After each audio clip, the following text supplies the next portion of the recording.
Hey everybody, welcome back to the Carlisle Clan Budgeting 1A, and this is part 4. I'm Pat and I'm here to help guide us all together on how to figure out the budgeting and starting with where our money's going. As we've talked about before, it's important to write everything down. So I just am using this one subject notebook. But if you have just loose leaf notebook paper you want to use, or if there's envelopes you need to use, or whatever you need to write it on until you start getting money aside or get to a store to get one of these. I got mine at Office Max when they were 10 for $10 during a back to school sale. Walmart has them for pretty cheap at 79 cents. Target, Publix, Winn-Dixie, all of those places have them pretty inexpensively. And if you are not sure about getting it, just, don't spend hundreds of thousands of dollars with all of those fancy budgeting things yet. We aren't there yet. You don't need to go spend a bunch of money on Etsy with all of the other people that have been obviously doing the cash stuffing system for a while and the envelope system for a while. We're on step 1A, trying to figure out where our money is going. And that's why we're doing a lot of our stuff is back to the basics right now and just starting. And as we talked about in part 1, one of the best ways that you can do it is get a piece of paper, write down 1 through 31 for every day of the month, write down what day bills are due on, especially the household ones that you have to do. And then, like, I get paid on the 1st and the 15th and the 29th of April this month, so I have them circled.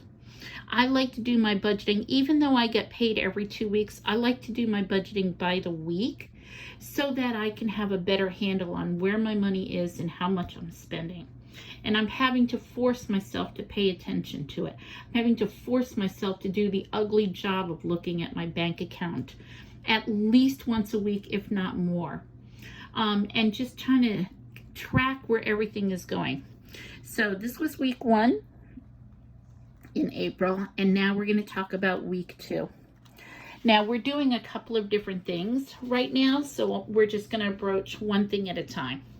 And again, the first thing that you're going to need to do and want to do is look at your bank account. Now, I get paid on the 15th. That means the check on the 1st still had a few more bills to pay.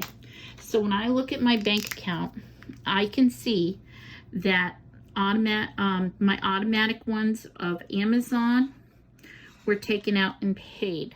I have a very small amount going into a savings account, just $25 a week going to savings. I'm trying. I usually pull it out because something's about to erupt in my bank account, but I try to have something going into my savings account. I went online and I paid my Spectrum bill, and I have to go pay my water bill because I can think of something better I can do with that $3.95 they charge me to pay my bill online. I take the money out and I go pay it. And I did do that. So I know for sure for the next 30 days, I am going to have a roof over my head because I paid the rent. I can have unlimited Walmart deliveries to me. I can save some money, have internet, and have clean hot water to take a shower. So for the next 30 days, I know I'm safe there. Now, the other thing that we did is we went through and we wrote down, and again, it was scary, very, very scary. We went to our March bank statement, and we wrote down when we went to the store, picked up some groceries, and how much we spent. Did the same thing with takeout, did the same thing with our coffee runs, and we did the same thing with gas, which is getting uglier and uglier by the day. And then we divided everything by 4, so I could roughly do a budget for the 4 weeks in the month of April and say, I estimate I'm going to be spending $121 a week because in the month of March, I spent $482.99. I roughly estimate that even though I spent $500, we had a big event at Texas Roadhouse, which we normally wouldn't have, so I kind of erased those because that was out of the norm.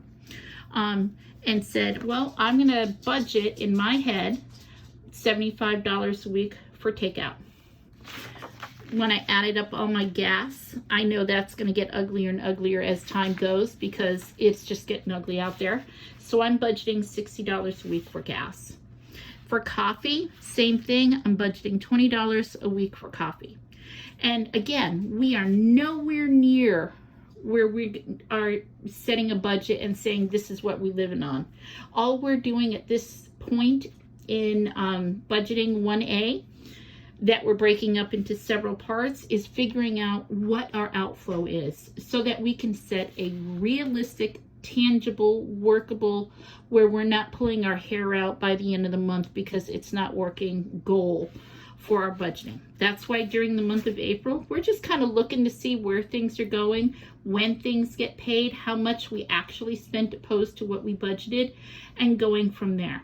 Okay, so we're on week 2 right now, which means I've done that ugly task of going to my bank account and seeing what did I spend between April 8th and April 14th. Well, I only went to Walmart one time, and I actually only spent $26.60. So look at that. I'm gonna kind of have a little bit left over right now. And remember, rollover is the name of the game right now.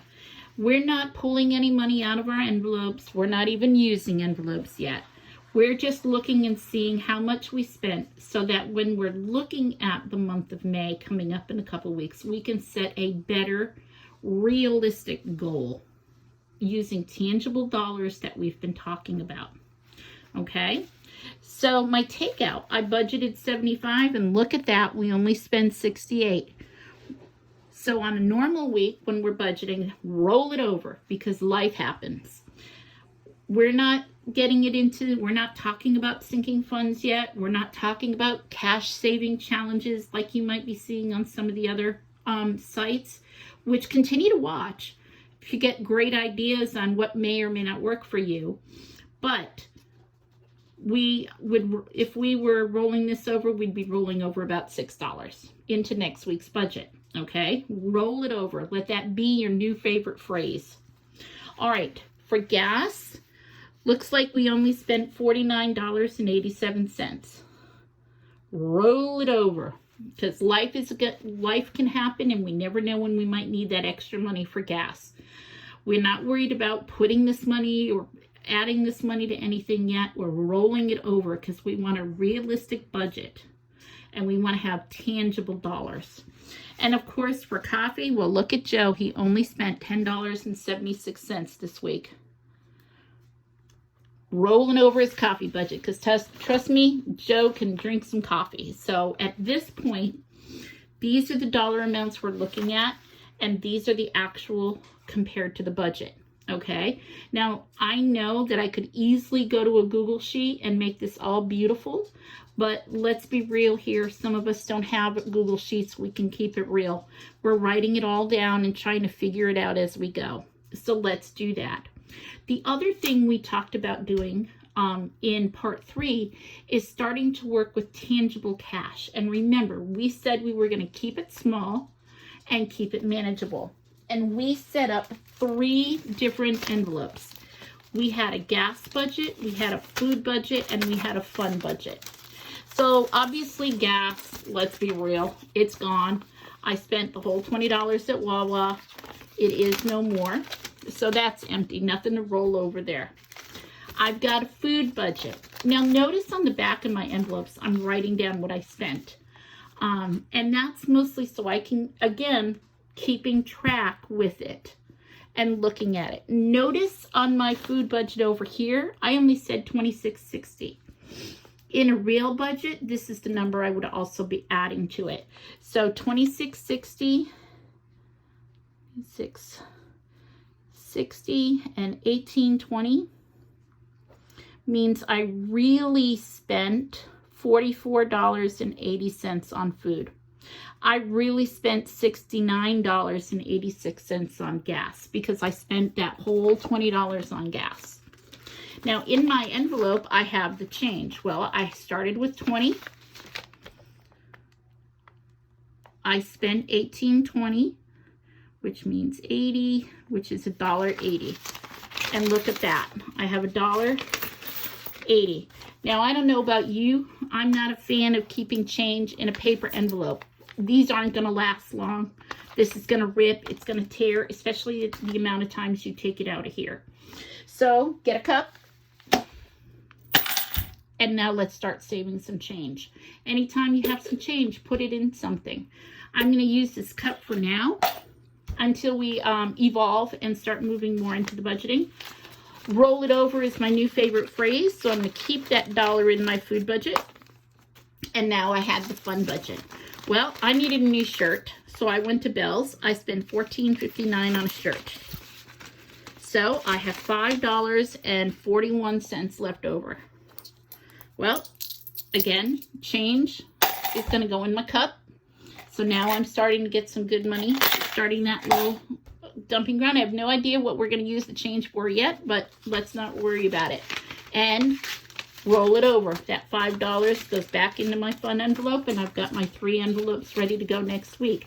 Again, we're starting small, tangible, manageable amounts. We need to get into the habit of using cash for things. So I'm going to do the same thing again. I'm going to put $20 in my fun envelope. Oops, that's 10. I'm putting $20 in my fun envelope again. I'm going to put $20 in my food envelope again. And yeah, this won't last. It'll probably be empty again next week. But let's put $20 in my gas budget. And again, we're trying to get in the habit and develop the habit of using that cash. So we make it small, tangible, easy to use numbers right now while we're getting in the habit of doing something. Okay? So notice, look at my scribbles this week. We have a lot of scribbles. And, the nerd in me is going crazy because I have so many scribbles. And I'll probably make this nice and neater and looking better. So when I end my month, I have easier to read numbers. But you don't have to. This is your notebook. This is your piece of paper. This is your back of the envelope. So, look at that. I'm halfway through April. I get paid tomorrow. And I've got half my debt already paid for the month. I don't have to worry about some of these things.